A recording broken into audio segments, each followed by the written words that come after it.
1953년에 나온 원작 소설을 기반으로 만들어진 007 시리즈는 많은 사람들에게 사랑받고 있는 첩보 영화죠. 사실 말이 첩보 영화지 MI6의 간지나는 요원 제임스 본드가 나쁜 놈들 죄다 때려부시는 액션 영화에 더 가깝죠. 영화 속 본드는 전 세계를 돌아다니며 엄청난 미션들을 수행하는데요. 이런 그에게 절대 빠질 수 없는 것이 있죠. 그것은 바로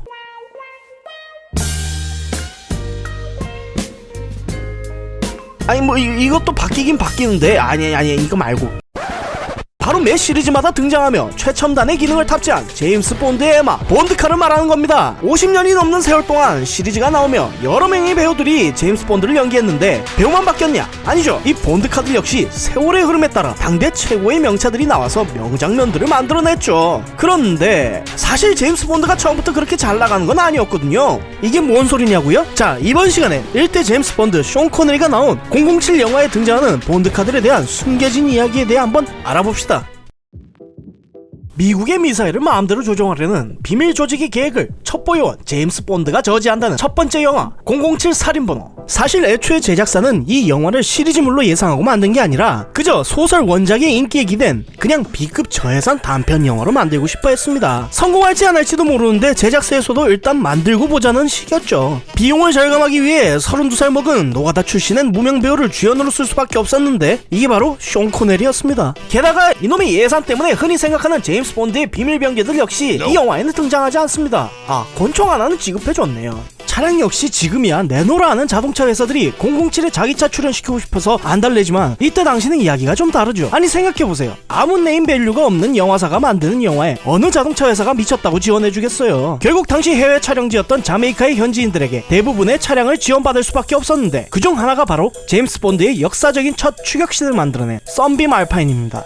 썬빔 알파인은 지금은 사라진 영국의 자동차 제조사 루츠 그룹이 1953년도에 만든 차량으로 당시 15,000대 정도 팔리던 그럭저럭 쓸만한 로드스터 차량이었죠. 후에 나올 본드카들에 비해 그렇게 네임밸류가 있는 차는 아니지만 능글맞은 첩보요원이 탁 트인 해안도로를 오픈카를 타고 달리는 이미지는 너무나 이 영화에 딱 맞게 어울려 인기의 한몫을 할 수밖에 없었습니다. 별다른 특수장비나 기능은 없었지만 앞으로 나올 본드카에 대한 초석을 닦았다고나 할 수 있는 이 썬빔 알파인이야말로 최초의 본드카라고 할 수 있죠. 아마 이 차를 빌려준 사람들도 이렇게 영화가 잘 될 줄 몰랐을 거예요. 1편이 대박이 터지자 이후 제작사는 전편의 2배 이상의 제작비를 들여 후속작 007 위기일발을 만들게 됩니다. 제작진은 돈도 왕창 썼겠다. 최대한 소설 원작이 나오는 차량을 사용하기로 하죠. 바로 벤틀리 3.5리터입니다. 두말하면 입 아픈 자동차의 명가 벤틀리에서 만들어진 이 새끈한 컨버터블 차량이 등장한 것은 007 소설의 원작자인 이안 플레밍이 기자로 활동할 때 르망 24시에서 벤틀리 자동차가 상위권에서 달리는 모습을 보고 반해 자신의 소설에 등장시킨 것을 기반으로 해서 나왔다고 하는데요. 무엇보다 이 차는 이제 앞으로 우리가 아는 그 유명한 제임스 본드의 조력자 큐가 첫 번째로 만들어 선보인 최첨단의 특수 기능을 가진 본드카입니다. 그 기능은 무려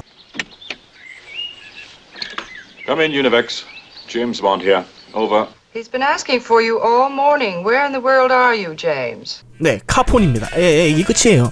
아니 이게 뭔 본드카냐고 하실 텐데 휴대전화가 보급이 안 된 1963년도 당시의 카폰이란 시스템은 아주 최첨단의 기술이었죠. 이때 당시 한국엔 고작 20대밖에 보급이 안 돼 각 정부 관료들만 쓸 수 있었다고 하니 지금 생각하는 것과는 아무래도 차원이 다르다고 할 수 있습니다. 아쉽게도 이 차는 영화 속에서 달리지 않습니다.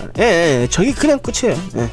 뭔가 좀 아쉽다고요? 하지만 걱정 마십시오. 다음에 나오는 차가 아주 대박이거든요. 64년작 골드핑크와 65년작 썬더볼 작전에 나오는 에스턴 마틴 DB5야말로 진정한 본드카라고 할 수 있죠. 헤드램프에서 나오는 기관총, 첩보 작전을 위한 번호판 변경 기능, 비상시를 대비해 조수석에 있는 사람을 밖으로 내보내는 탈출 기능과 휠 옆에 옆 차량을 타이어를 격파시킬 수 있는 비밀 장치, 그리고 뒤쪽에서 쫓아오는 차량들을 없애기 위한 연막탄과 기름을 뿌리며 총격에 대비해 방탄 철판이 올라 뒷유를 보호하는 방탄 기능까지 이 밖에도 수없이 많은 파일을 위한 기능을 갖춘 드디어 우리가 아는 그 본드카가 나온 거예요. 이 DB5는 이후 시리즈에도 등장해 본드카로 가장 많이 사용된 차란 타이틀을 가지고 있으며 지금도 본드카의 상징으로 불리고 있죠. 이 영화에서 이 본드카가 활약하는 모습을 본 관객들이 너나 할 것 없이 차량 주문을 하기 시작하며 에스턴 마틴은 엄청난 판매고를 올리게 됐죠. 결국 이로 인해 부도 위기에서 벗어나게 됩니다. 이때부터 등장하는 본드 카들은 당대 최고의 자동차 회사들이 너나 할 것 없이 자신들의 고급 차량을 사용해달라는 러브콜이 들어오게 됩니다. 이후 쇼 코네리가 마지막으로 등장하게 되는 1967년작 007 두 번 산다는 일본을 배경으로 하는 작품입니다. 출연하는 본드카는 유일하게 영화에 등장한 일본제 본드카라고 할 수 있는 2000 GT입니다. 특이할 만한 점은 본드가 직접 운전하지 않고 일본 측 요원 아키가 운전을 하는데 주된 기능은 카폰, 그것도 화상 통신이 가능한 카폰을 탑재하고 있으며 GPS처럼 지도를 볼 수 있는 모니터가 있습니다. 네, 바로 내비가 달렸다는 거죠.